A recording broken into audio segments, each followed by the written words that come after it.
Mummy जी क्या हुआ? आपने ये कपड़े ऐसे कैसे फेंके मेरे ऊपर? ये तने कपड़े धो रखे हैं के? कुछ करना आवे है कि नहीं आवे तने? हर काम में इसी तरह ढंग से कोई काम नहीं करना आता। धोने का क्या फायदा है इनका? इतने गंदे पड़े हैं सारे। कोई बात नहीं मम्मी जी, मैं दोबारा धो देती हूँ इन कपड़ों को। ठीक है, जा ढंग से धो लिए। जी। टीना यार, मैंने देखा भी मम्मी ने तुम्हारे को किस तरीके से बोला, और अक्सर वो तुम्हें हर काम के लिए मतलब टोकती रहती हैं। यार प्लीज उनकी बात का बुरा मत मानना यार।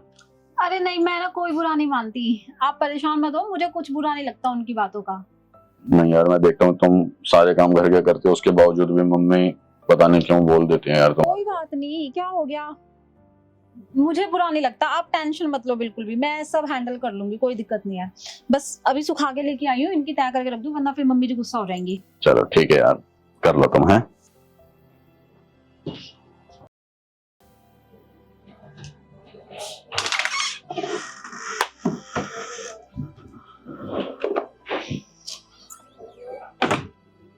बहू रुक।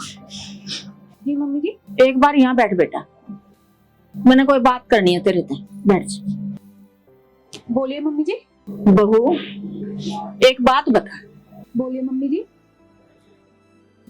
मैंने सुबह भी तेरे को इतना डांटा कपड़ा के पीछे है, तने बुरा नहीं लगता मेरी बात का? नहीं मम्मी जी, बुरा किस लिए लगेगा? देख मैंने बेरा है, अभी कपड़े तने सही धो रखे थे, पर फिर भी मैंने तू डांटी, तो हर काम के लिए मैं नुए कहती रहूं बेटा। ये देख रही हूँ मका या बहू फिर आगे से आगे बेचारी काम करने के लिए चल दे है, बुरा भी नहीं मानती किसी बात का है। बुरा नहीं लगता बेटा तने?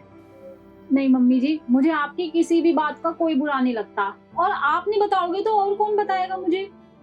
आप कुछ सोच समझ कर, आप बड़े हो मुझसे, कुछ सोच समझ कर ही तो बोलते होंगे, और आप मेरा बुरा थोड़ी चाहते हो। जब मैं इस घर की सदस्य हूँ, मेरा भलाई चाहते होंगे आप।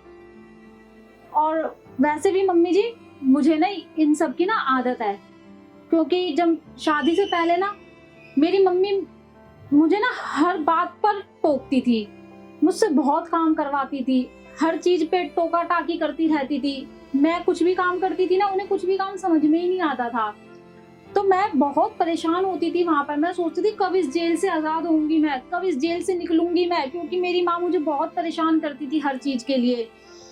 तो जब आप लोगों का रिश्ता आया तो मुझे बहुत अच्छा लगा कि अब मैं इस जेल से आजाद हो जाऊंगी, कि मुझे ताने नहीं सुनने पड़ेंगे, हर चीज में रोक टोक, मैं कुछ भी करती हूँ उसमें कमी नहीं निकलेगी।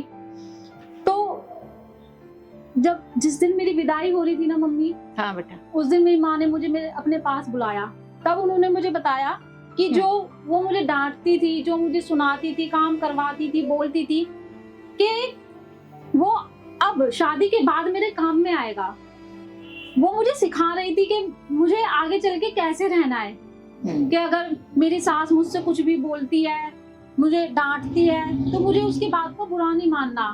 अगर कुछ काम करवाती है तो मैं आराम से कर सकती हूँ। अब आप मुझसे किसी भी चीज के लिए बोलते हो, मैं आराम से कर देती हूँ, क्योंकि मुझे आदत है उस चीज की।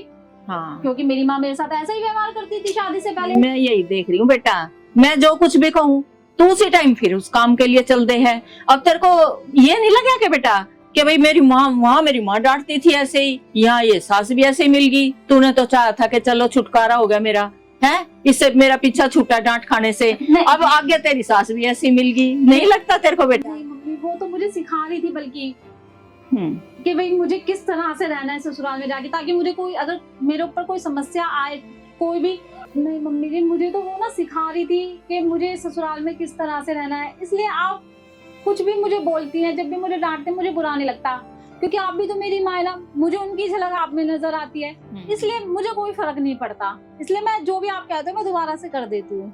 बड़ी समझदार बेटी है, मना तेनू लग है मैं तेनू डांटू थी बेटा तेरी बात सुन के। बेटा मैंने तो तेरी बात सुन के इतना अच्छा लग गया कि तेरे को मतलब कितने अच्छे संस्कार दे रखे हैं, हैं? और इसी तरह के संस्कार अगर सब माएं अपनी बेटियों को दे दें तो सबके घर भैया स्वर्ग बन जाएंगे। ऐसी ऐसी बहुएं सबके घर में आ जाएं। बहुत अच्छा लगा बेटा, तेरी बात सुनकर मेरे को बहुत तसल्ली मिली है। इतने अच्छे संस्कार लेके आई है मेरी बेटी, बहुत अच्छा लगा बेटा।